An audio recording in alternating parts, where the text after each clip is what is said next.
हर कोई यह जानने का प्रयास करता है कि हिंदू धर्म की शुरुआत कैसे हुई और क्या है इसका क्रमबद्ध इतिहास। बहुत से लोग पुराण कथाएं पढ़कर हमेशा भ्रम में रहते हैं और सोचते हैं कि आखिर पहले कौन हुआ और बाद में कौन। उत्पत्ति का मूल जानना और फिर क्रमांक, विकास, उत्थान और पतन को जानना जरूरी है। ग्रंथों में इतिहास को क्रमबद्ध न लिखकर काव्यमय और होच-पोच लिखा गया है, इसलिए वह हमारी समझ नहीं आता। हिंदू मानते हैं कि समय सीधा ही चलता है। सीधे चलने वाले समय में जीवन और घटनाओं का चक्र चलता रहता है। समय के साथ घटनाओं में दोहराव होता है, फिर भी घटनाएं नई होती है, लेकिन समय की अवधारणा हिंदू धर्म में अन्य धर्मों की अपेक्षा बहुत अलग है। प्राचीन काल से ही हिंदू मानते आए हैं कि हमारी धरती का समय अन्य ग्रहों और नक्षत्रों के समय से भिन्न है। जैसे 365 दिन में धरती का एक वर्ष होता है, तो धरती के मान से 365 दिन में देवताओं का एक दिव्य वर्ष होता है। हिंदू काल अवधारणा सीधी होने के साथ चक्रीय भी है। चक्रीय इस मायने में कि दिन के बाद रात और रात के बाद दिन होता है, तो यह चक्र है। लेकिन इसका यह मतलब नहीं कि कल वाला दिन ही आज का दिन है और आज भी कल जैसी ही घटनाएं घटेगी। राम तो कई हुए, लेकिन हर त्रेता युग में अलग अलग हुए और उनकी कहानी भी अलग अलग है। पहले त्रेता युग के राम का दशरथ नंदन राम से कोई लेना देना नहीं है। यह तो ब्रह्मा, विष्णु और शिव की तय करते कि किस युग में कौन राम होगा और कौन रावण और कौन कृष्ण होगा और कौन कंस। ब्रह्मा, विष्णु और महेश के ऊपर जो ताकत है उसे कहते हैं काल ब्रह्मा। यह काल ही तय करता है कि कौन ब्रह्मा होगा और कौन विष्णु। उसने कई विष्णु पैदा कर दिए हैं। कई अन्य धरतियों पर। खैर, उपरोक्त लिखने का आशय यह है कि हिंदू काल निर्धारण अनुसार 4 युगों का मतलब 12,000 दिव्य वर्ष होता है। इस तरह अब तक 4-4 करने पर 71 युग होते हैं। 71 युगों का एक मनवंतर होता है। इस तरह 14 मनवंतर का एक कल्प माना गया है। एक कल्प अर्थात ब्रह्मा जी के लोक का एक दिन होता है। विष्णु पुराण के अनुसार मनवंतर की अवधि 71 चतुर्युगी के बराबर होती है। इसके अलावा कुछ अतिरिक्त वर्ष भी जोड़े जाते हैं। एक मनवंतर 71 चतुर्युगी 8,52,000 दिव्य वर्ष 30,67,20,000 मानव वर्ष। फिलहाल 6 मनवंतर बीत चुके हैं और यह 7वां मनवंतर चल रहा है, जिसका नाम वैवस्वत मनु का मनवंतर कहा गया है। यदि हम कल्प की बात करें तो अब तक महत कल्प, हिरण्यगर्भ कल्प, ब्रह्मा कल्प और पद्म कल्प बीत चुका है और यह 5वां कल्प वराह कल्प चल रहा है। अब तक वराह कल्प के स्वयंभुव मनु, सौरोचित मनु, उत्तम मनु, तमास मनु, रेवत मनु, चाक्षुष मनु तथा वैवस्वत मनु के मनवंतर बीत चुके हैं और अब वैवस्वत तथा सार्वजनिक मनु की अंतर्दशा चल रही है। सार्वजनिक मनु का आविर्भाव विक्रमी संवत प्राप्ति होने से 5,631 वर्ष पूर्व हुआ है। हिंदू धर्म के इतिहास को कई इतिहासकारों ने लिखा है, लेकिन आजकल नेट का युग है। यहाँ इतनी लंबी चौड़ी बातें लिखने से शायद ही समझ में आए। मोटी मोटी किताबें पढ़ने की किसे फुर्सत। हिंदू धर्म के प्राचीन इतिहास को किसी मानव की उत्पत्ति से जोड़कर नहीं देखा जा सकता। जैसा कि दूसरे धर्मों में आदम से इतिहास की शुरुआत होती है और फिर क्रमांक मूसा, ईसा और मोहम्मद तक समाप्त हो जाती है, जबकि हिंदू धर्मानुसार मनुष्य पहली बार नहीं जन्मा तथा उसका अस्तित्व कई बार मिट गया और हर बार उसकी उत्पत्ति किसी एक माध्यम से नहीं हुई।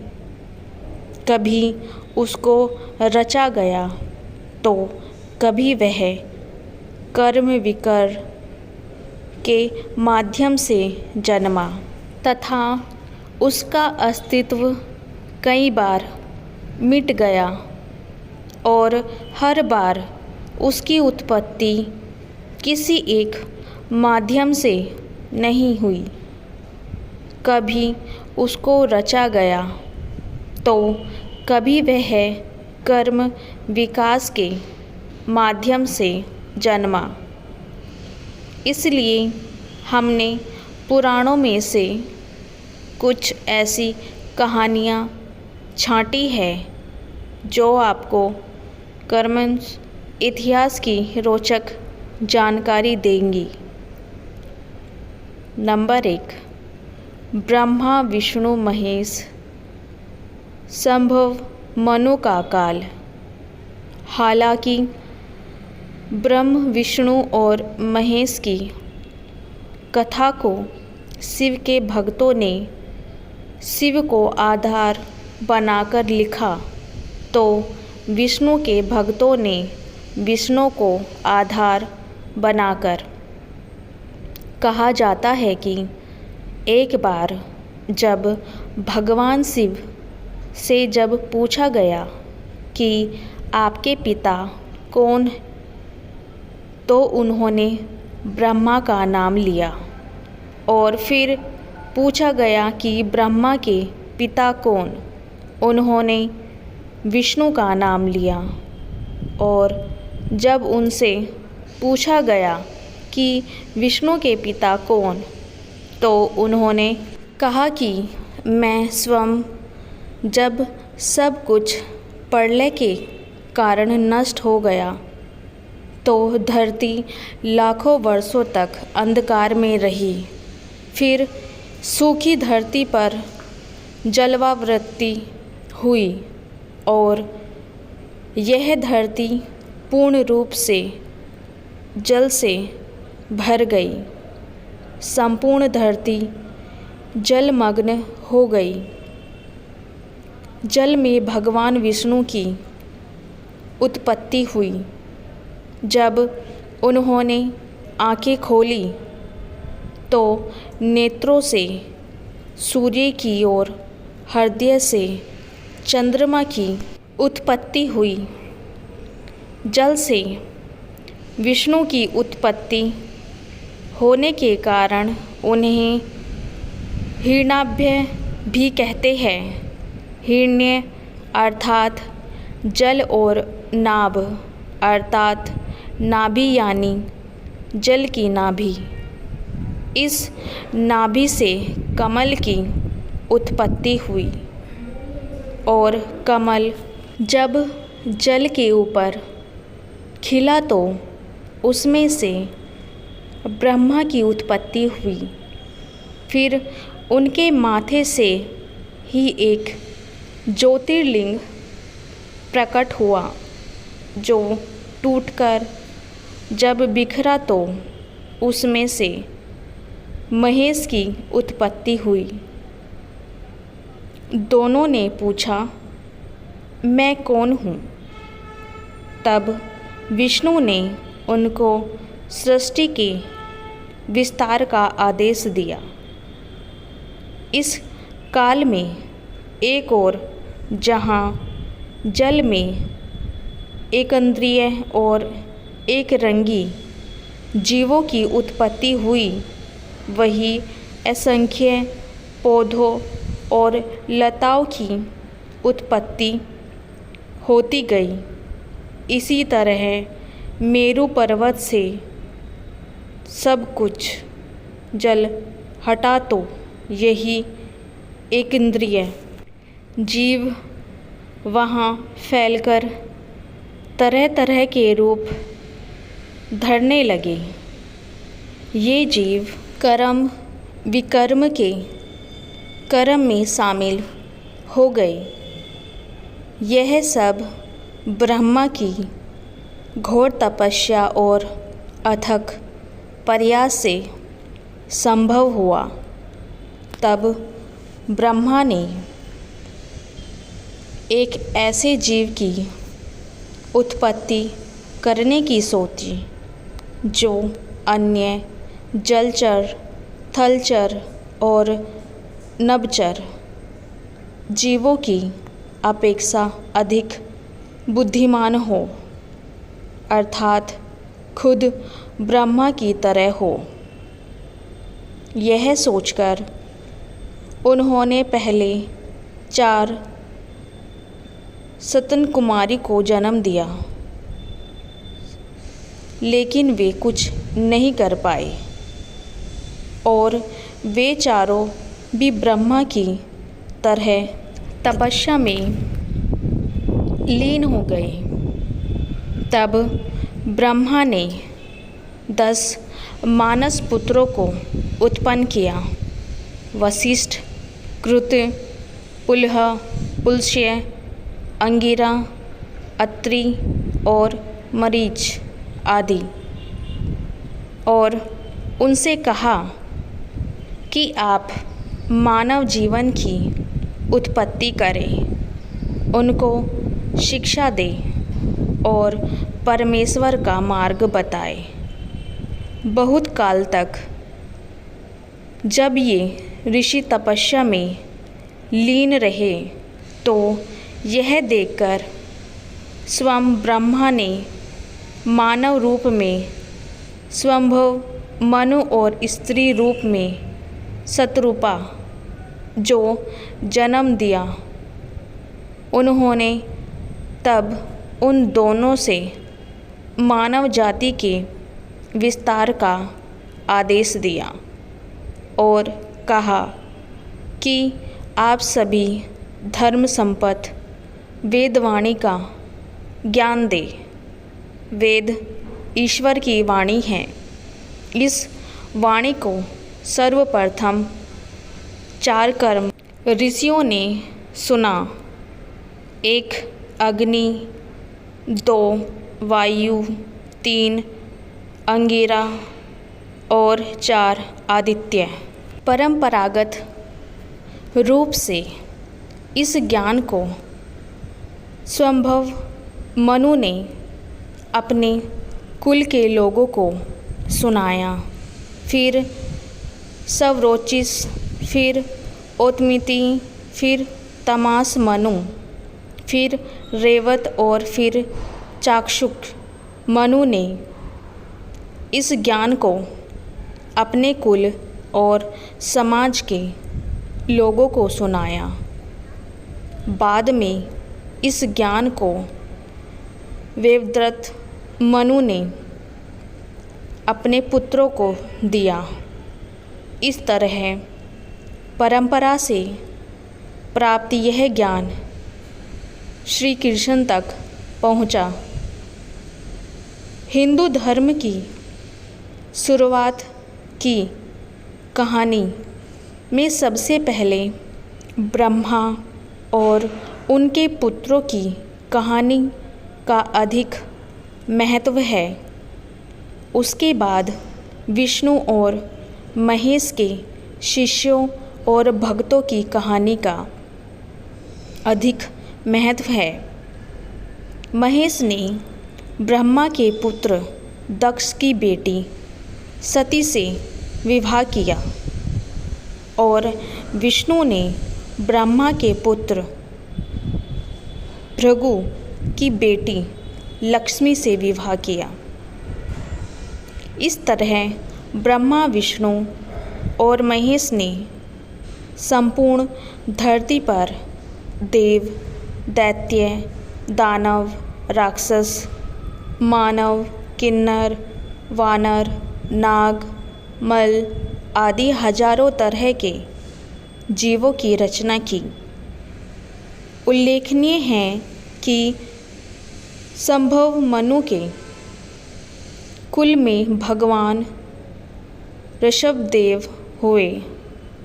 ऋषभदेव स्वयंभव मनु से 5वीं पीढ़ी में इस क्रम में हुए। संभव मनु प्रियव्रत, अग्निगर, नाभि और फिर ऋषभदेव ने प्रजा को जीवन के निर्वाह हेतु असीमसी कृषि, वाणिज्य, विद्या, शिल्प आदि की शिक्षा दी। इनका नंदा व सुनंदा से विवाह हुआ।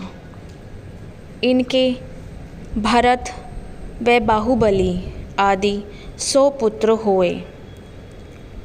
भरत के नाम पर ही इस अंजना बकंड का नाम भारतवर्ष रखा गया।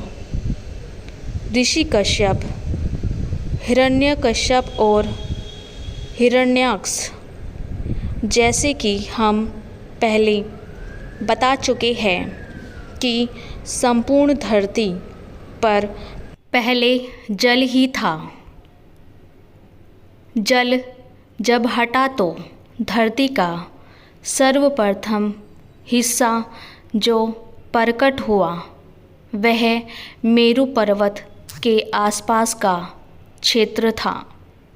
यह पर्वत हिमालय के बीचों बीच का हिस्सा था। यहीं पर कैलाश पर्वत है। कश्मीर और कश्यप ऋषि के कुल के लोगों ने ही बसाया था। ऋषि कश्यप एक ऐसे ऋषि थे जिन्होंने बहुत सी स्त्रियों से विवाह कर अपने कुल का विस्तार किया था। आदिम काल में जातियों की विविधता आज की अपेक्षा कई गुना अधिक थी। ऋषि कश्यप ब्रह्मा जी के मानस पुत्र मरीच के विद्वान पुत्र थे। सुर असुरों के मूल पुरुष ऋषि कश्यप का आश्रम मेरु पर्वत के शिखर पर था, जहाँ वे परब्रह्म परमात्मा के ध्यान में लीन रहते थे। समस्त देव दानव एवं मानव ऋषि कश्यप की आज्ञा का पालन करते थे। कश्यप ने बहुत से स्मृति ग्रंथ की रचना की थी। पुराण के अनुसार सृष्टि की रचना और विकास के काल में धरती पर सर्वप्रथम भगवान ब्रह्मा जी प्रकट हुए। ब्रह्मा जी से दक्ष प्रजापति का जन्म हुआ। ब्रह्मा जी के निवेदन पर दक्ष प्रजापति ने अपनी पत्नी असिविन के गर्भ से 66 कन्याएं पैदा की। इन कन्याओं में से 13 कन्याएं ऋषि कश्यप की पत्नियां बनी। मुख्यतः इन्हीं कन्याओं से सृष्टि का विकास हुआ और कश्यप सृष्टिकर्ता कहलाए। उल्लेखनीय है कि ब्रह्मा के पुत्रों के कुल के लोगों ने ही आसपास में रोटी बेटी का संबंध रखकर कुल का विस्तार किया। कश्यप की पत्नियां इस प्रकार ऋषि कश्यप की अदिति, दिति, दनु, काष्ठा, अरिष्ठा, सुरसा, इला, मुनि, क्रोधवसा, तमरा, सुरभि, सुरसा, तिमि, विंता, क्रूटु, पतांगी और यामिनी आदि पत्नियां बनी। इन पत्नियों की कहानी भी बड़ी रोचक है। हिंदुओं को इनकी कहानियाँ पढ़ना चाहिए। नंबर 1, अदिति। पुराणों के अनुसार कश्यप ने अपनी पत्नी अदिति के गर्भ से 12 दैत्यों को जन्म दिया, जिनमें भगवान नारायण का वामन अवतार भी शामिल था। ये पुत्र इस प्रकार थे: विवसन, सूर्य, आर्यमा, पूषा, विश्वकर्मा, सविता, भग, दाता, विधाता, वरुण, मित्र, इंद्र और त्रिविक्रम भगवान वामन। माना जाता है कि ऋषि कश्यप के पुत्र विवस्वान से विवस्वत मनु का जन्म हुआ। महाराज विवस्वत मनु को इक्ष्वाकु, नृग, दृष्ट, शाश्वती, नरिशंत, प्राशु, नाभाग, दिष्ट, करूप और प्रसड नामक 10 श्रेष्ठ पुत्रों की प्राप्ति हुई। इनके ही कुल में आगे चलकर राम हुए। यह सूर्यवंशियों का कुल था, जबकि चंद्रवंशियों की उत्पत्ति ब्रह्मा के पुत्र अत्रि से हुई थी। ब्रह्मा से अत्रि, अत्रि से चंद्रमा, चंद्रमा से बुध, बुध से पुरुराव, पुरुराव से आयु, आयु से नहुस, नहुस से यति, यायति, संगयति, यायति, वियति और कृति नामक 6 महाबल विक्रमशील पुत्र हुए। इधर सूर्यवंश ब्रह्मा से मारीच, मारीच के कश्यप और कश्यप से विश्वान, सूर्य, विवावन से वेवस्वत मनु का जन्म हुआ। 2 दिति कश्यप ऋषि ने दिति के गर्भ से हिरण्यकश्यप और हिरण्याक्ष नामक 2 पुत्र एवं सिंहिका नामक 1 पुत्र को जन्म दिया।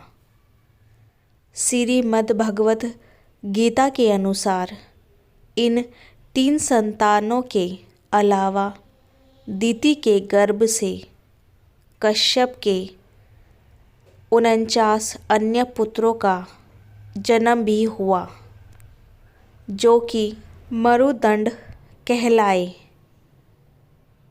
कश्यप के ये पुत्र निसंतान रहे, जबकि हिरण्यकश्यप के 4 पुत्र थे, अनुहलद, हलाद, भक्त, प्रहलाद और सहलाद।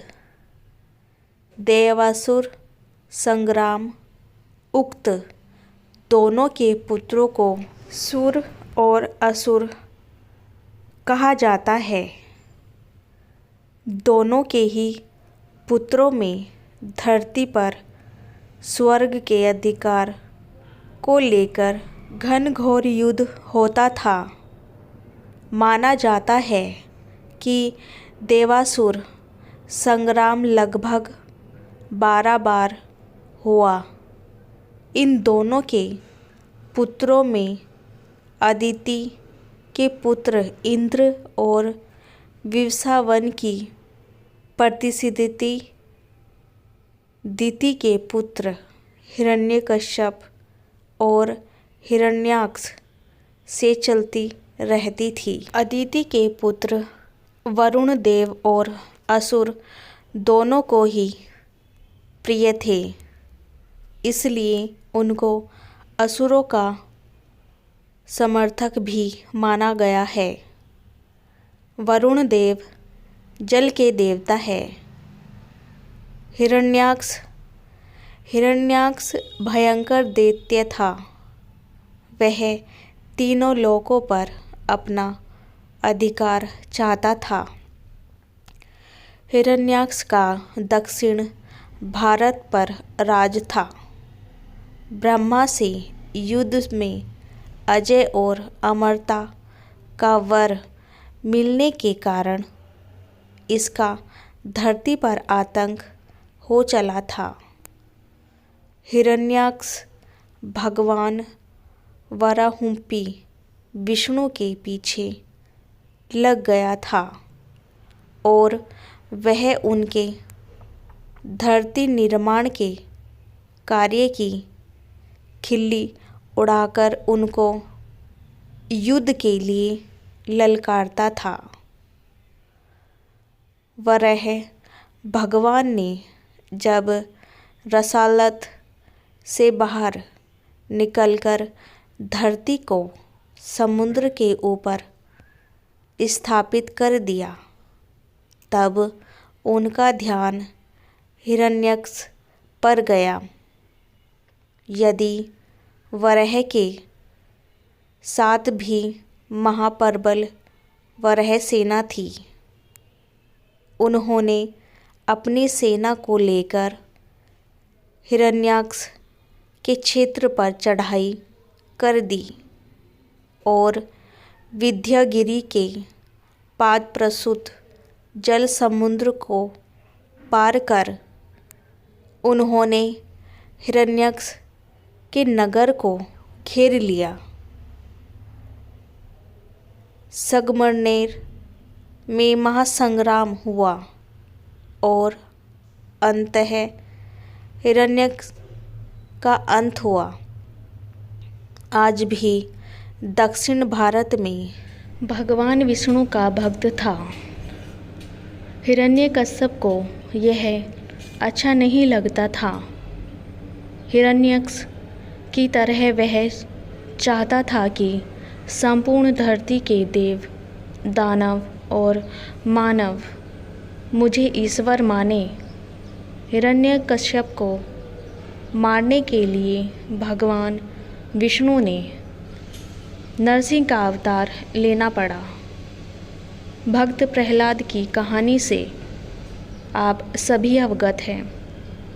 होलिका दहन और नरसिंह जयंती पूर्व इस घटना की याद में मनाया जाता है।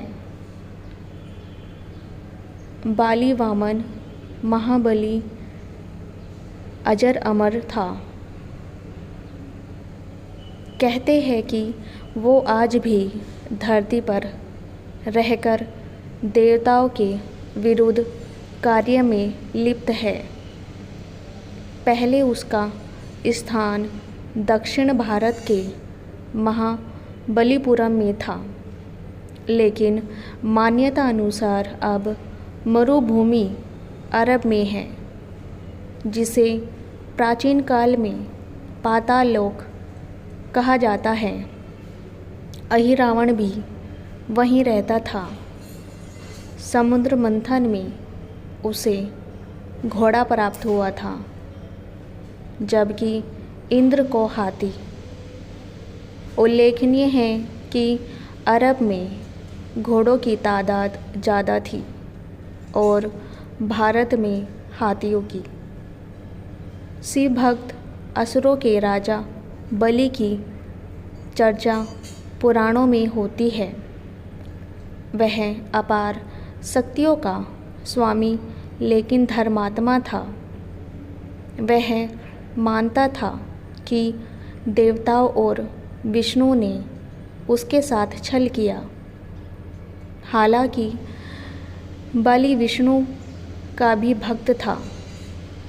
भगवान विष्णु ने उसे अजर अमर होने का वरदान दिया था।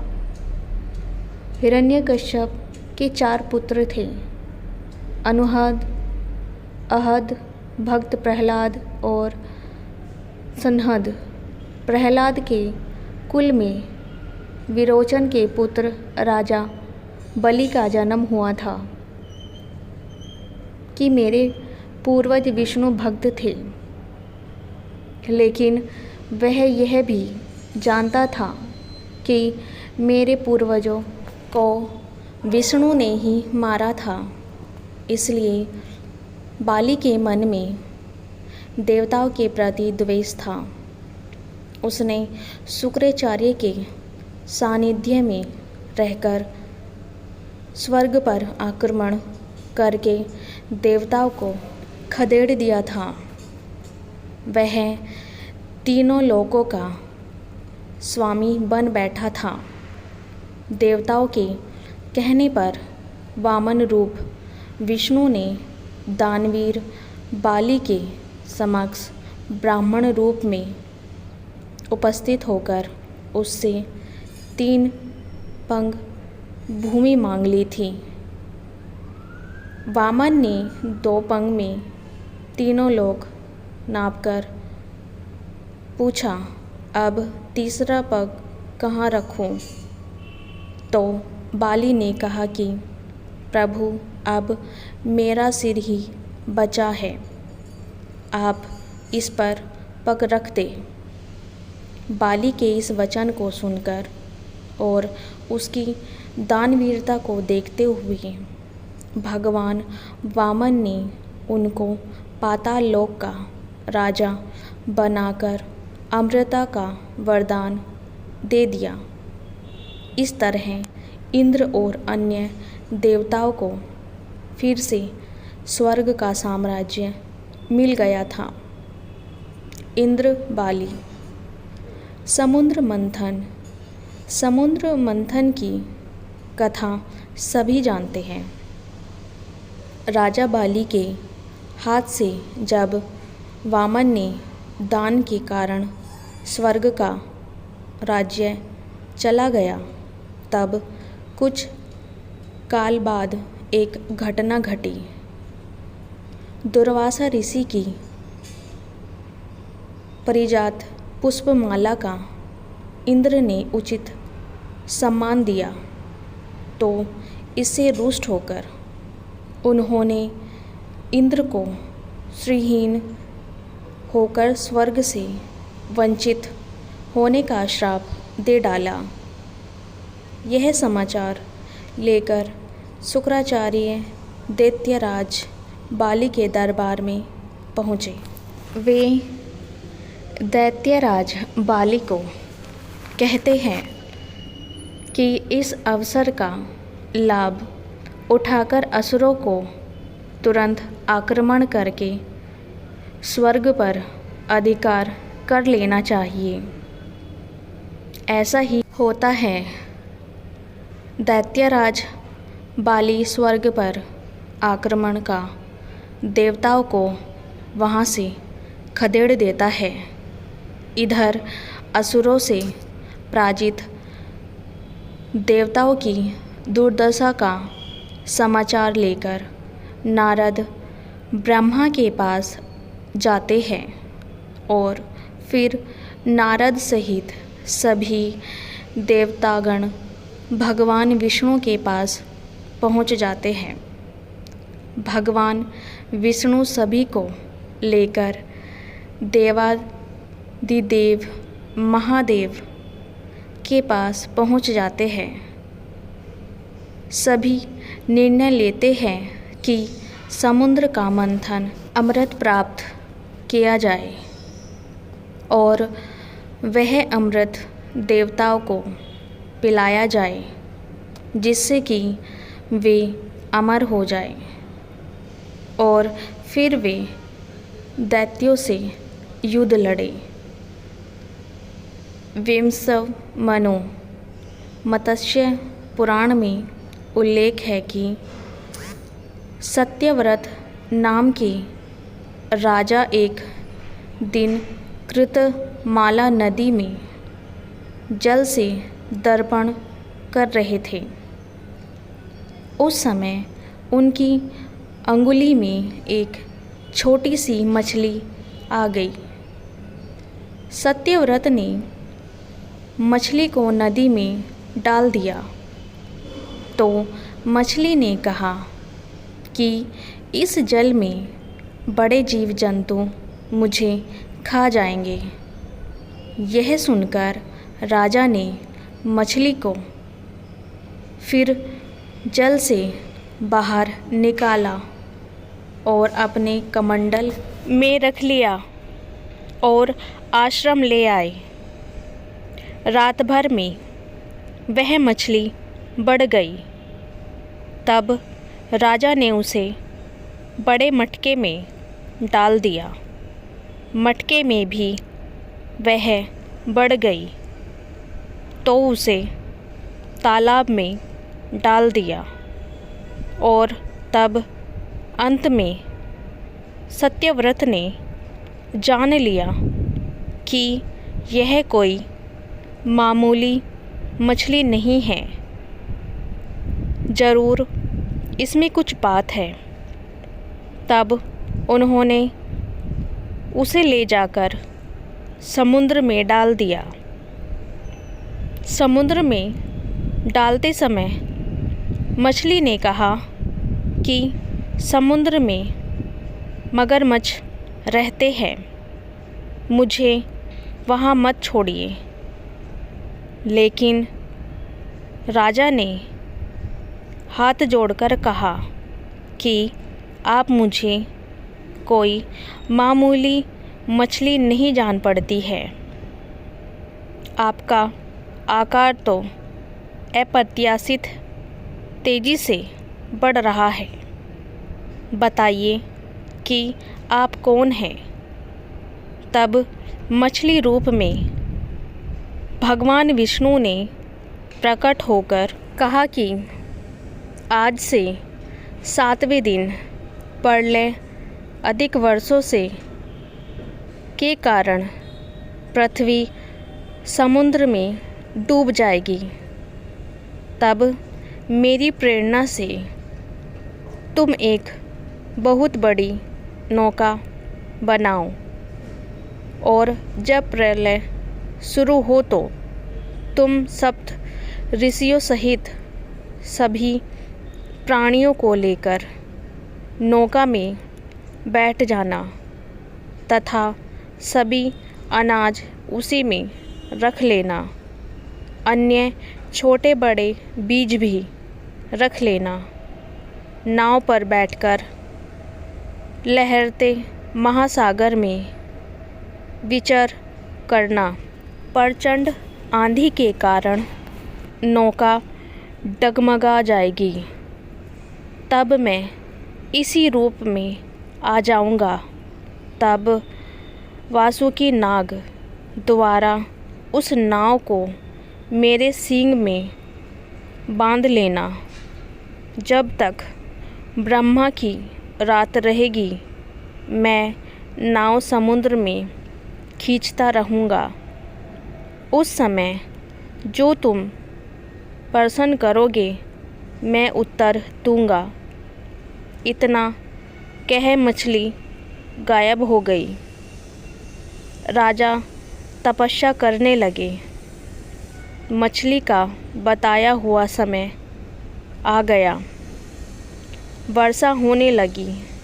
समुद्र उमड़ने लगा।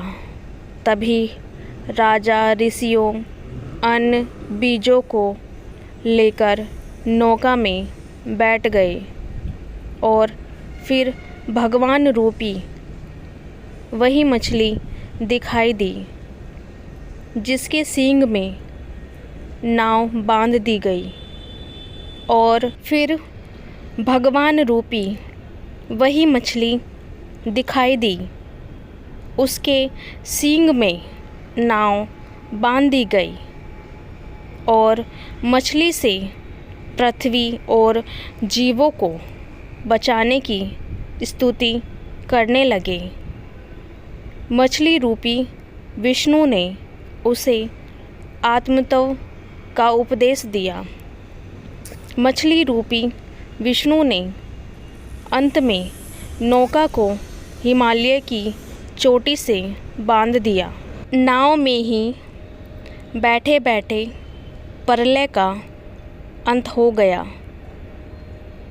यही सत्यव्रत वर्तमान में महाकल्प में विवस्वन या विवस्व यानी सूर्य के पुत्र श्रद्धेव के नाम से विख्यात हुए।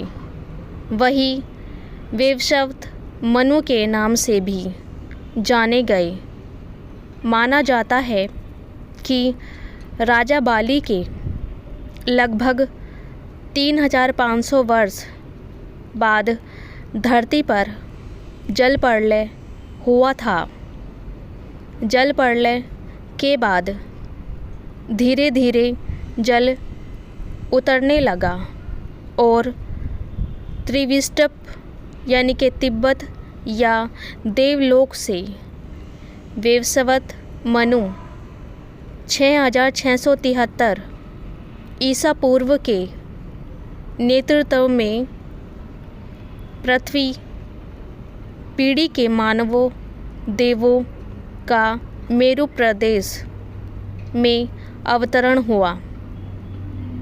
वे देव स्वर्ग से अथवा अंबर आकाश से पवित्र वेद पुस्तक भी साथ लाए थे। इसी से स्तुति और स्मृति की परंपरा चलती रही।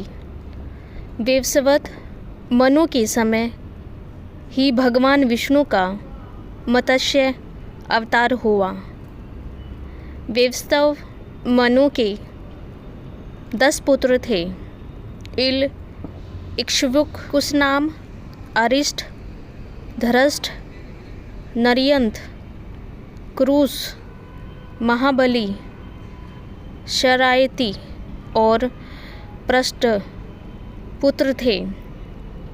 वैवस्वत मनु के 10 पुत्र और इला नाम की कन्या थी। वैवस्वत मनु के काल के प्रमुख ऋषि वशिष्ठ, विश्वामित्र, अत्रि, कंटव, मार्कंडेय, अगस्त्य आदि। वैवस्वत मनु की शासन व्यवस्था में देवों में 5 तरह के विभाजन थे। देव, दानव, यक्ष, किन्नर और गंधर्व। दरअसल ये 5 तरह की मानव जातियाँ थीं।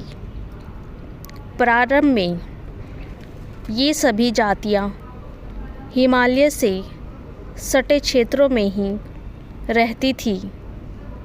फिर धीरे धीरे वहाँ से नीचे फैलने लगी। 6. इक्ष्वाकु। वैवस्वत मनु के बाद इक्ष्वाकु हिंदू धर्म के इतिहास में मील का पत्थर है। इनकी कहानी को जानना जरूरी है। वैवस्वत मनु के 10 पुत्र थे। इल, इक्ष्वाकु, कुशनाम, अरिष्ट, धृष्ट, नरियंत, क्रूस, महाबली, शयनती और पर्षद। राजा इक्ष्वाकु के कुल में जैन और हिंदू धर्म के महान तीर्थंकर, भगवान, राजा, साधु, महात्मा और सृजनकारों का जन्म हुआ है। इक्ष्वाकु के पुत्र और उनका वंश। मनु के दूसरे पुत्र इक्ष्वाकु के 3 पुत्र हुए, कुरुक्ष, निमि और दंडक। इक्ष्वाकु के प्रथम पुत्र कुक्षिकी अयोध्या के राजा थे, जिनके कुल में राम हुए। इक्ष्वाकु के दूसरे पुत्र निमि मिथिला के राजा थे, जिनके कुल में राजा जनक हुए। राजा निमि के गुरु थे ऋषि वशिष्ठ। निमि जैन धर्म के 21वें तीर्थंकर बने। राजा पृथु इक्ष्वाकु के वंश में महाराज सम्राट पृथु हुए। वेन के पुत्र पृथु की कहानी को बहुत कम हिंदू जानते हैं। संभवतः मनु के वंशज अंग नामक प्रजापति का विवाह मृत्यु की मानसी पुत्री सुनीता से हुआ था। वैन उनका पुत्र हुआ। पृथु ने कई महान कार्य किए थे। उनके महान कार्यों के कारण उनको विष्णु का अंशावतार माना गया है। वाल्मीकि रामायण में उन्हें अनन्य का पुत्र तथा त्रिशंकु का पिता कहा गया है। पृथु की पत्नी का नाम अर्ची था। पृथु के पिता महापापी थे। उनके पाप के कारण वे नरक चले गए थे। पृथु ने उनको नरक से छुड़ाया था। पृथु भगवान विष्णु के भक्त और धर्मप्रिय राजा थे। उन्होंने सरस्वती नदी के तट पर 1000 यज्ञ किए थे। उस काल में यह क्षेत्र ब्रह्मावर्त पर्वत कहलाता था। 100वें यज्ञ के समय इंद्र ने उनका अश्व चुरा लिया था। इससे क्रोध होकर पृथु ने धनुष पर प्रत्यंचा चढ़ा दी थी। ब्रह्मा ने उनको रोका। तब पृथु ने प्रयाग को अपना निवास स्थान बना लिया। अंतिम दिनों में पृथु अर्ची सहित तपस्या के लिए वन में चले गए। पृथु तथा अर्ची के 5 पुत्र हुए थे। विजिताक्षु, धूमकेश, हर्षक, द्रविण और वर्क। उल्लेखनीय है कि चंद्रवंश में भी एक पृथु हुए थे जो वर्षणी वंश के चित्ररथ के पुत्र थे, जो विदुर का भाई था। कृष्ण ने इसे मथुरापुरी के उत्तरी द्वार की रक्षा पर नियुक्त किया था। प्रभास तीर्थ में यादव वंश के अंत के समय यह भी परस्पर कलह में मारा गया था। राजा हरिश्चंद्र सतयुग के राजा हरिश्चंद्र की कहानी को कौन नहीं जानता। लगभग सभी जानते हैं कि कैसे ऋषि विश्वामित्र और ब्रह्मा ने उनकी सत्यप्रियता की परीक्षा लेने के लिए उनका जीवन बर्बाद कर दिया था। लेकिन उन्होंने सत्य का साथ फिर भी नहीं छोड़ा। उनकी कहानी बड़ी ही दर्दनाक कहानी है। भारत के इतिहास की सबसे महत्वपूर्ण कथा मानी जाती है। सत्यवादी राजा हरिश्चंद्र की कथा। हरिश्चंद्र सच बोलने, दान देने और वचन पालन के लिए प्रसिद्ध थे। उनकी सत्यता की परीक्षा लेने के लिए ब्रह्मा और विश्वामित्र ने एक योजना बनाई और फिर राजा हरिश्चंद्र का जीवन बदल गया। एक रात उन्होंने सपना देखा कि उन्होंने ऋषि विश्वामित्र को अपना संपूर्ण राजपाट दान कर दिया है। सुबह हुई तभी उनके द्वार पर विश्वामित्र साधु के वेश में आ धमके। राजा हरिश्चंद्र ने उन्हें प्रणाम कर पूछा, मेरे लिए क्या आज्ञा है? मुनिवर। मुनि के भेष में विश्वामित्र ने कहा कि मैं जो मांगूंगा वो तुम दे सकोगे। तब राजा ने विश्वामित्र को पहचान कर कहा कि मैं अपना सब कुछ पहले से ही आपको दे चुका हूँ। मुनिवर, अब क्या दूँ? विश्वामित्र को आश्चर्य हुआ। विश्वामित्र ने कहा कि मुझे खुशी है, तुम अपने वचन के पक्के हो। चलो, तुम्हारा साम्राज्य अब मेरा हुआ। किंतु अब बताओ, दक्षिणा में तुम क्या दोगे? राजा सोच में पड़ गए। वे जानते थे कि दक्षिणा के बाद बिना दान पूरा नहीं होता। कुछ देर सोचने के बाद उन्होंने कहा, मुनिवर, अब तो हमारे पास केवल हमारे शरीर बचे हैं। काशी नगरी के बाजार में हम अपने को बेचेंगे।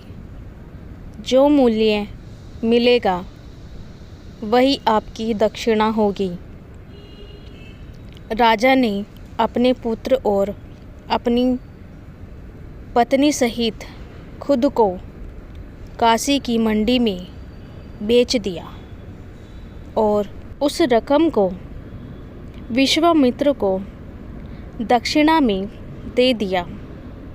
बस यही से उनके बुरे दिन शुरू हो गए। यह कहानी यहीं तक लिखी। आगे आप ढूंढकर पढ़ें या फिल्म देखें। ययाति की कहानी। ब्रह्मा से अत्रि, अत्रि से चंद्रमा, चंद्रमा से बुध, बुध से पुरुरव, पुरुरव से आयु, आयु से नहुस, नहुस से यति, नयति, संयति, अयति, व्यति और कृति नामक 6 महाबल विक्रमशील पुत्र हुए। अत्रि से उत्पन्न चंद्रवंशियों में पुरुराव एल के बाद सबसे चर्चित कहानी यजति और उनके पुत्रों की है। यजति के 5 पुत्र थे, पुरूर, युध, त्रुवर्ष, अनु और द्रुहुम। उनके इन 5 पुत्रों और उनके कुल के लोगों ने मिलकर लगभग संपूर्ण एशिया पर राज किया था। ऋग्वेद में इसका उल्लेख मिलता है। ययाति बहुत ही भोग विलास राजा था। जब भी उसको यमराज लेने आते तो वह कह देता, नहीं, अभी तो बहुत काम बचे हैं, अभी तो कुछ देखा ही नहीं। वशिष्ठ विश्वामित्र की लड़ाई। गुरु वशिष्ठ और विश्वामित्र के मध्य प्रतिष्ठा की लड़ाई चलती रहती थी। इस लड़ाई के चलते ही 5000 वर्ष पूर्व हुए महाभारत युद्ध के पूर्व एक और महासंग्राम हुआ था, जिसे 10 राज युद्ध के नाम से जाना जाता है। इस युद्ध की चर्चा ऋग्वेद में मिलती है। यह रामायण काल की बात है। राजा सगर और भगीरथ। इक्ष्वाकु वंश के राजा सगर भगीरथ और श्री राम के पूर्वज हैं। राजा सगर की 2 रानियां थीं, केसनी और सुमति। जब दीर्घकाल तक दोनों पत्नियों को कोई संतान नहीं हुई थी, तो राजा अपनी दोनों रानियों के साथ हिमालय पर्वत पर जाकर पुत्र कामना से तपस्या करने लगे। तब ब्रह्मा के पुत्र ऋषि भृगु ने उन्हें वरदान दिया कि एक रानी को 60,000 अभिमानी पुत्र प्राप्त तथा दूसरी से एक वंशधर पुत्र होगा। वंशधर अर्थात जिससे आगे वंश चलेगा। बाद में रानी सुमति ने तुम्बु के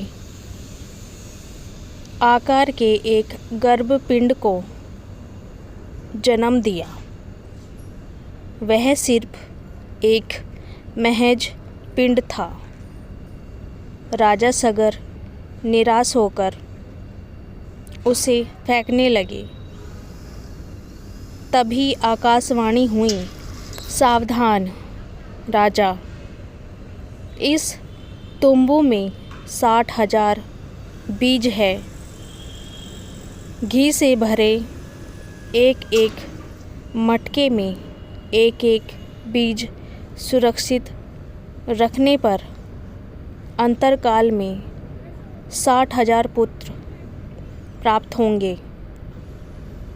राजा सगर ने इस आकाशवाणी को सुनकर इसे विधाता का विधान मानकर वैसा ही सुरक्षित रख लिया जैसा कहा गया था। समय आने पर उन मटकों से 60,000 पुत्र उत्पन्न हुए। जब राजा सगर ने अश्वमेध यज्ञ किया तो उन्होंने अपने 60,000 पुत्रों को उस घोड़े की सुरक्षा में नियुक्त किया। देवराज इंद्र ने उस घोड़े को छलपूर्वक चुराकर कपिल मुनि के आश्रम में बांध दिया। राजा सगर के 60,000 पुत्र उस घोड़े को ढूंढते ढूंढते जब कपिल मुनि के आश्रम पहुँचे तो उन्हें लगा कि मुनि ने ही यज्ञ का घोड़ा चुराया है। यह सोचकर उन्होंने कपिल मुनि का अपमान कर दिया। ध्यान भग्न कपिल मुनि ने जैसे ही अपनी आंखें खोली, राजा सगर के 60,000 पुत्र वहीं भस्म हो गए। भगीरथ के पूर्वज राजा सगर के 60,000 पुत्र कपिल मुनि के तेज से भस्म हो जाने के कारण अकाल मृत्यु को प्राप्त हुए थे। अपने पूर्वजों की शांति के लिए ही भगीरथ ने घोर तप किया और गंगा को स्वर्ग से पृथ्वी पर लाने में सफल हुए। पूर्वजों की भस्म के गंगा के पवित्र जल में डूबते ही वे सब शांति को प्राप्त हुए।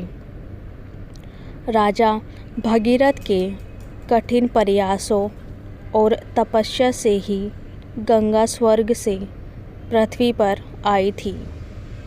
इसे ही गंगा अवतरण की कथा कहते हैं। सगर और भगीरथ से जुड़ी अनेक और कहानियाँ भी हैं। परशुराम की कहानी, अश्वत्थामा, हनुमान और विभीषण की भांति परशुराम भी चिरंजीवी है। भगवान परशुराम तभी तो राम के काल में भी थे और कृष्ण के काल में भी उनके होने की चर्चा होती है। अल्प के अंत तक वे धरती पर ही तपस्यारत रहेंगे। परशुराम भृगु वंश से थे। महाभारत के अनुसार भृगु से वारिणी भृगु ऋषि और वारिणी भृगु के उस्वस, शुक्र एवं च्यवन नाम के 2 पुत्र थे। उनमें से शुक्र एवं उसका परिवार दैत्यों के पक्ष में शामिल होने के कारण नष्ट हो गया। इस प्रकार च्यवन पत्नी मनुकन्या, आरुषि से और वर्क से ऋचिक, ऋचिक से जमदग्नि और जमदग्नि से परशुराम का जन्म हुआ। भृगु ऋषि के च्यवन कुल का संबंध पश्चिमी हिंदुस्तान के अनार्थ प्रदेश से था। उष्ण शुक्र उत्तर भारत के मध्य भाग में थे। परशुराम के बाद इंद्रोथ, शौनक और परिचित वाल्मीकि का उल्लेख मिलता है। ऋचिक सत्यवती के पुत्र जमदग्नि के पुत्र परशुराम थे। सत्यवती गाधी की पुत्री थी। गाधी राजा कुशिक का पुत्र और विश्वामित्र के पिता थे। ऋचिक सत्यवती के पुत्र जमदग्नि के पुत्र परशुराम थे। गाधी राजा कुशल का पुत्र और विश्वामित्र के पिता थे। विष्णु के 6ठे अवतार परशुराम का जन्म बैसाख शुक्ल पक्ष की तृतीया को रात्रि के प्रथम पहर में भृगु ऋषि के कुल में हुआ था। उनकी माता का नाम रेणुका था। परशुराम भगवान शंकर के परम भक्त थे। उनका वास्तविक नाम राम था, किंतु परशु धारण करने से वे परशुराम कहे जाने लगे थे। भगवान शिव से उन्होंने एक अमोघास्त्र प्राप्त किया था, जो परशुराम से प्रसिद्ध है। परशुराम के 4 और भाई थे: रुमणीवान, सुषेण, वसु और विश्वासु। परशुराम 5वें पुत्र थे। उस काल में हैयवंशीय क्षत्रिय राजाओं का अत्याचार था। राजा सहस्त्रबाहु अर्जुन आश्रमों के ऋषियों को सताया करता था। परशुराम ने उक्त राजा सहस्त्रबाहु का महिष्मति में वध कर ऋषियों को भयमुक्त किया। हैयवंशीय क्षत्रिय राजाओं से उनके युद्ध को आज भी याद किया जाता है। उनका इन राजाओं से 36 बार युद्ध हुआ था और 36 बार ही हे वंशीय क्षत्रिय राजाओं को पराजित होना पड़ा था। इस दौरान लाखों क्षत्रियों का नाश हो गया था। इस पाप से छुटकारा पाने के लिए भगवान परशुराम को घोर तपस्या में लीन हो गए थे। राम की कहानी सौदानुसार पता चलता है कि भगवान राम का जन्म 5114 ईसा पूर्व चैत्र मास की नवमी को हुआ था। अयोध्या के राजा दशरथ के 4 पुत्रों में सबसे बड़े पुत्र थे भगवान राम। दशरथ की 3 पत्नियां थीं, कौशल्या, सुमित्रा और कैकेयी। राम के 3 भाई थे, लक्ष्मण, भरत और शत्रुघ्न। राम कौशल्या के पुत्र थे। सुमित्रा के लक्ष्मण और शत्रुघ्न 2 पुत्र थे। कैकेयी के पुत्र का नाम भरत था। भरत को राज सिंहासन पर बैठने के लिए कैकेयी ने दशरथ से राम के लिए 14 वर्ष का वनवास मांग लिया। लक्ष्मण की पत्नी का नाम उर्मिला, शत्रुघ्न की पत्नी का नाम श्रुतिकृति और भरत की पत्नी का नाम मांडवी था। सीता और उर्मिला राजा जनक की पुत्रियां थीं और मांडवी और श्रुतिकृति कुशध्वज की पुत्रियां थीं। लक्ष्मण के बाद अंगद तथा चंद्रकेतु नामक 2 पुत्र थे। राम का विवाह मिथिला के नरेश राजा जनक की पुत्री सीता से हुआ। सीता स्वयंवर में रावण भी आया था। विवाह बाद कैकेयी के कहने पर राम को दशरथ ने 14 वर्ष के लिए वनवास में भेज दिया था। वनवास में सीता और लक्ष्मण भी उनके साथ गए। इधर कैकेयी ने भरत को अयोध्या का राजा बना दिया। वनवास के दौरान लक्ष्मण ने रावण की बहन शूर्पणखा की नाक काट दी थी। सीता स्वयंवर के अपने हार और शूर्पणखा की नाक काटने का बदला लेने के लिए रावण ने सीता का हरण किया। वनवास के दौरान ही राम को सीता से 2 पुत्र प्राप्त हुए, लव और कुश। एक शोध अनुसार लव और कुश की 50वीं पीढ़ी में शल्य हुए, जो महाभारत युद्ध में कौरवों की ओर से लड़े थे।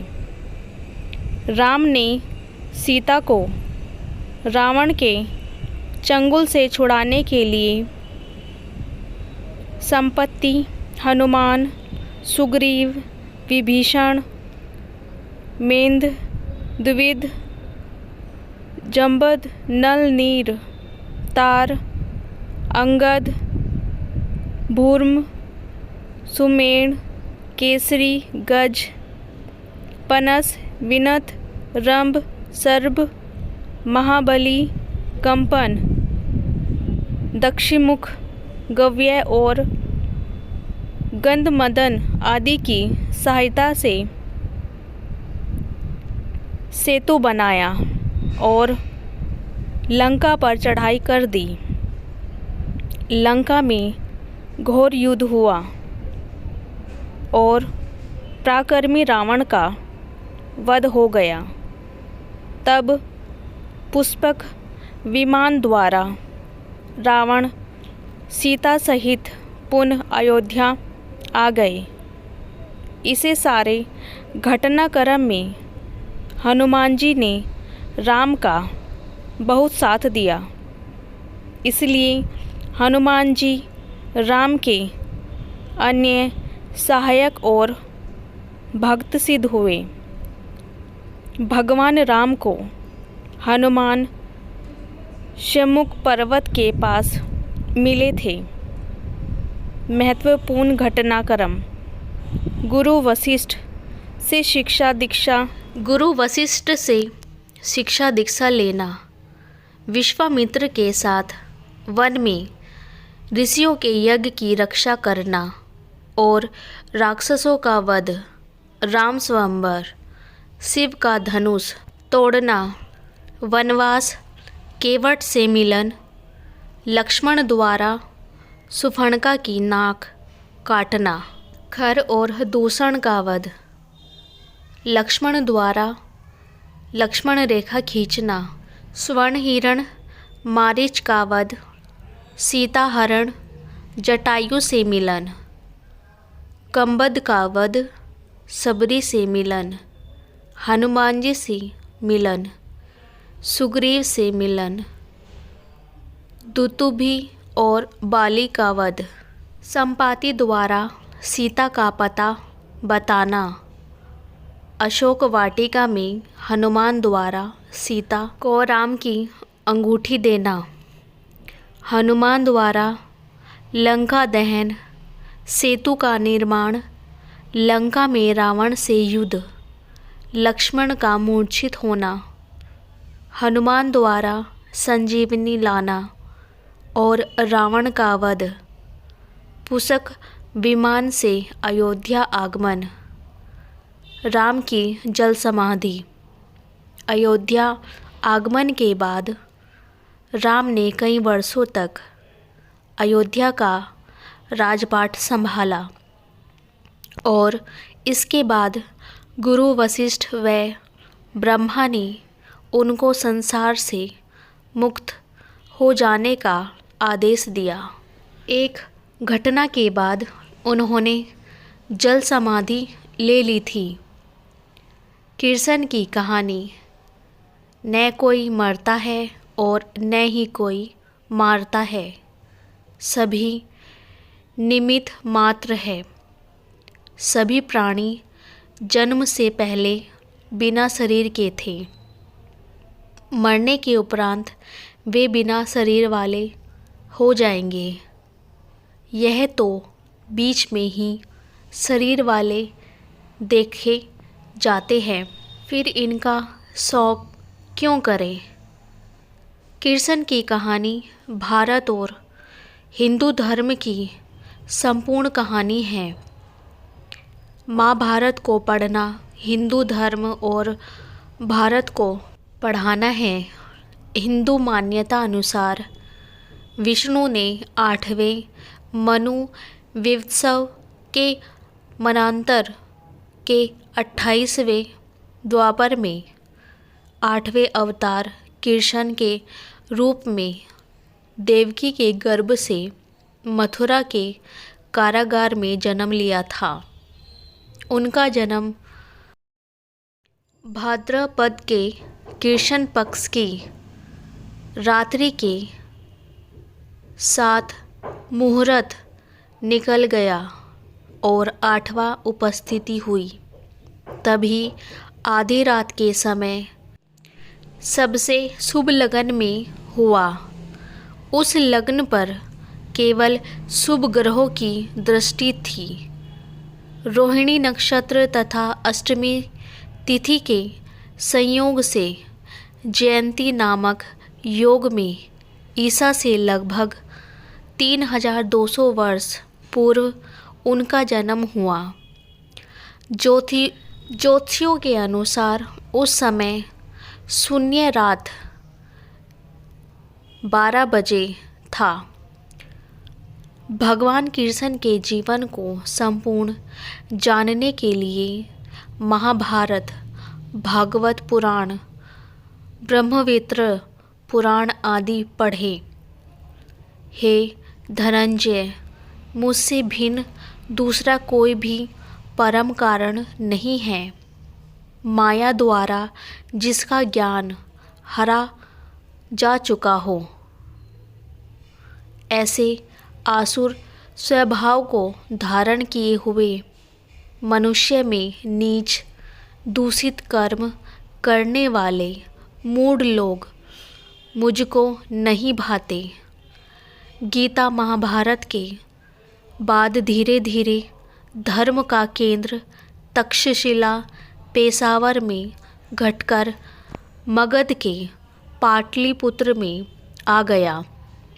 गर्ग सहित में महाभारत के बाद के इतिहास का उल्लेख मिलता है। अयोध्या कुल में मनु की 64 पीढ़ी में बृहद्रथ राजा हुए।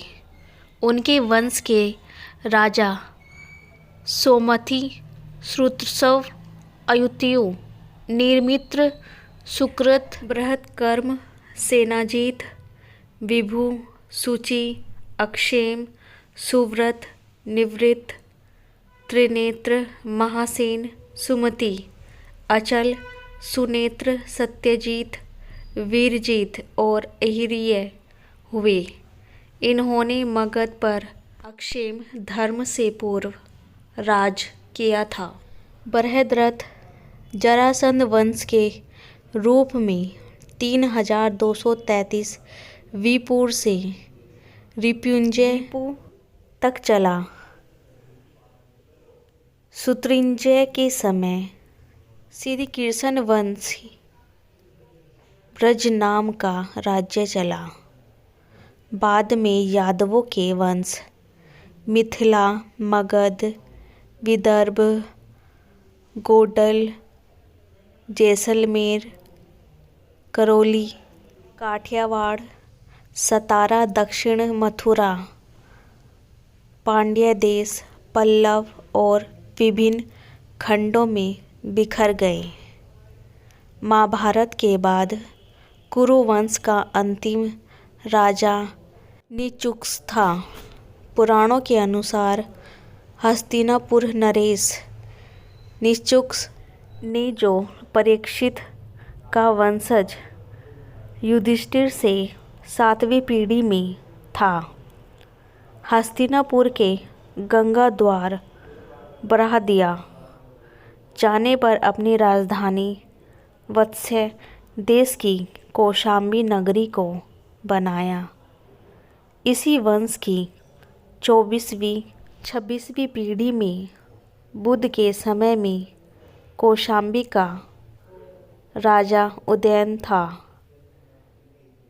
निचुक्स और कुरुओं के कुरुक्षेत्र से निकलने का उल्लेख संख्यान स्रोतसूत्र में भी है। शुनक वंशी प्रद्योत और उसके 5वें वंशधर नंदीवर्धन 1873 वीपूर्व, चंद्रगुप्त, चाणक्य और सम्राट अशोक की कहानी। चंद्रगुप्त और चाणक्य की कहानी उस काल के भारत के संपूर्ण इतिहास को प्रदर्शित करती है। इसीलिए सभी भारतवासियों को चाणक्य और चंद्रगुप्त की कहानी के साथ ही सम्राट अशोक की जीवन गाथा का अध्ययन करना चाहिए। विक्रमादित्य की कहानी। चक्रवर्ती सम्राट विक्रमादित्य अवंतिका के राजा जरूर थे, लेकिन उनका शासन संपूर्ण भारत पर था। उन्हीं के नाम पर विक्रमादित्य की उपाधि अन्य राजाओं को दी गई, जिसमें चंद्रगुप्त द्वितीय और हेमू थे। विक्रम संवत अनुसार विक्रमादित्य आज से 2286 ईसा पूर्व हुए थे।